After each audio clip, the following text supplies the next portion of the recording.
You're watching Charter Local Edition. I'm Brad Pomerance. We're in the San Gabriel Valley today, and we are joined by Chen. He is now a member of the Mount San Antonio Community College District.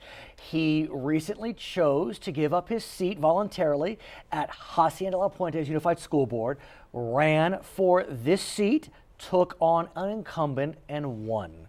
That's a move that some would say is very risky, but you did it. We congratulate you.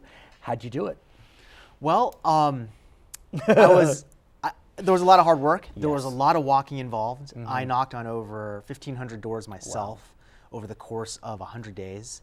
I did that on a torn ACL. Right. I didn't make that known. I didn't want my opponents to know my weakness. You also didn't make known, I hope it's okay I'm saying this, that your wife was pregnant with her second child. Yes, we she all was. didn't know, and I congratulate you on the birth of Carver, right? Carver, yeah. And we know your wife well, Karen, of course. You have two infants at home, so you had a pregnant wife, you had a torn ACL, and you were taking on an incumbent. Yeah, he was in office for 20 years. Wow. So definitely wasn't easy, and there were people who said, why are you giving up a safe re-elect to a district that knows you very well? Right. But you know, the challenges and opportunities at the community college level right now are just so interesting and exciting. So Hacienda La Puente includes the communities of Hacienda Heights, La Puente, and there you run at large, correct? Correct. So now you move into the you didn't move per se, but you chose to run for the Mount Sac Community College District, which includes a much larger territory, but you run by districts. Exactly. And so what does Mount Sac cover? So Mount Sac, up until recently, you had to run in the entire Mount Sac district, which was 7 times the size of Hacienda La Puente. And it stretches from Hacienda Heights in the southwest up to the northwest. You have Baldwin Park, all the way up to San Dimas, to Diamond Bar. I mean, it is a huge district, larger than a congressional district. Wow. Yeah, very big. And so it was divided into 7ths. Right. And you ran and you won. Tell us more about Mount Sac for our viewers statewide. Sure. Well, I'm very proud to be part of Mount Sac. Mount Sac is the largest single campus community college in California. Wow. And regularly is ranked in terms of academics and athletics as the top community college in the United States. And in what city is it? It's located in the city of Walnut. And what many viewers may not realize, it's on the border of Walnut and Pomona.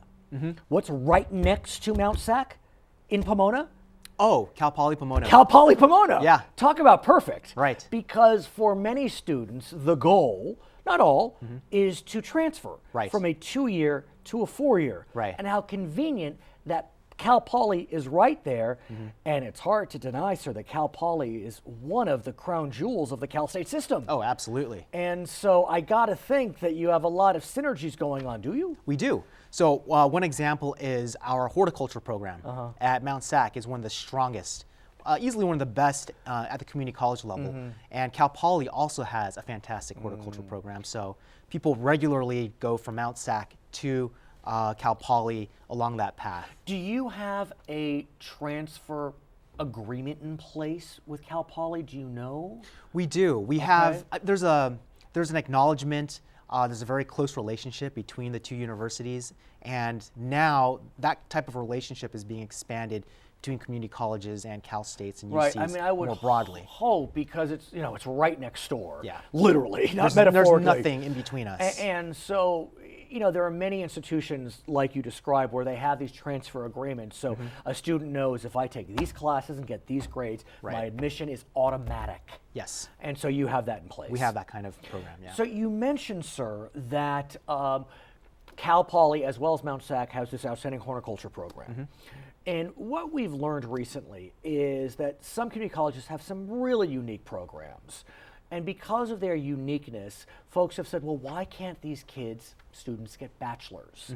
20 other states allow community colleges to offer bachelors. Right. Now California has jumped on the bandwagon. Usually we're breaking ground. Here we followed the leader, and 15 community college districts are being allowed to pilot a bachelor's program. What do you think about that? I think that's a great idea because we need to take some of the burden and the impact off of the Cal States and the UCs and start offering bachelors at the community college level, because frankly, sometimes those are the programs that are most accessible to our community members. And think about cost. To attend a CSU, I think, is just tuition $7,000. UC 12,000. Right.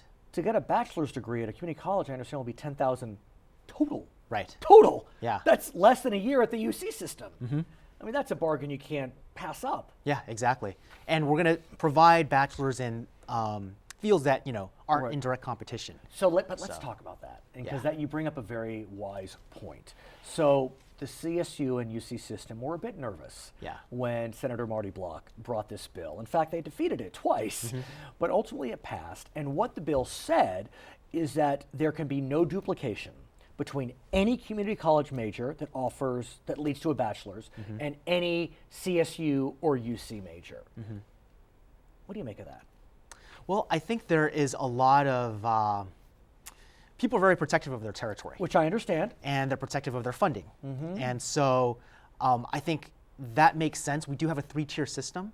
And so if there's too much overlap, then what's the point? But what about, let's say, Humboldt State offers a major. Right. Nowhere else in the state. I mean, Mount Sac is 600 miles down the road. Could we look at geography? I think that's a really valid point because California being as large as it is, we can't be held to a certain standard way up in the north if it doesn't really impact us down south. So as we speak today, Mount Sac is not one of the 15 that are piloting a bachelor's program. Are you hopeful that if the pilot goes well, Mount Sac will be able to participate in this program? Yes, in internal discussions, in discussions with the president, the idea of offering bachelors is definitely out there. It seems like a no-brainer. Yeah. When do you think that could happen? Do we have a sense, or are we just the pilot is so new, it's not clear? I think it could happen in a couple of years, hopefully within my term, my first term. So community colleges in California are well known for being pretty affordable. Right. In fact, they're the most affordable in the nation, but they're still, because of the recession, $46 a unit. Yeah. That's less than any other state in the union. Are you feeling as if we need to reevaluate how much we charge? Because it had been $36 a unit a couple of years ago, $21 a unit even.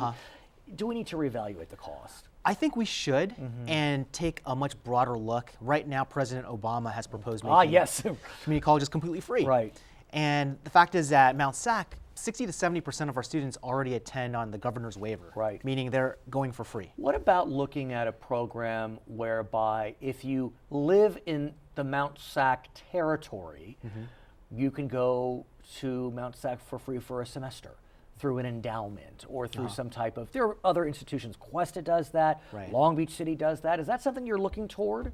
Well, we do have a foundation. Yeah. I don't think it's at the level where it could fund that type of a service. Sure. But if we were to go to something free, I think we'll have to look to the state for additional funding. But the fact is, most of our students are from within the district. Right. But there are a lot that do come from outside of the district. But now, the lines are kind of blurred. Right. A lot of people come to Mount Sac from way outside simply because we offer great programs. And like you said, largest institution, community college-wise, in the state. Right. I understand, very beautiful. Very beautiful. Right. It's under a lot of construction right now. Beautiful new buildings going up. How'd you do everywhere that? look. We had 2 bond measures, Measure R and Measure RR. And they passed, and they were They passed. successful. Very successful. I congratulate you again, both on your election to the Mount Sac Community College District and on the birth of Carver. Thank I'm you. sure Lincoln, his big brother, is very pleased to have him in the house. My best to you and Karen. Of course, if you want to watch additional episodes of Charter Local Edition, always go to our YouTube channel, youtube.com/Charter Local Edition. My name is Brad Pomerance in the San Gabriel Valley. This is Charter Local Edition.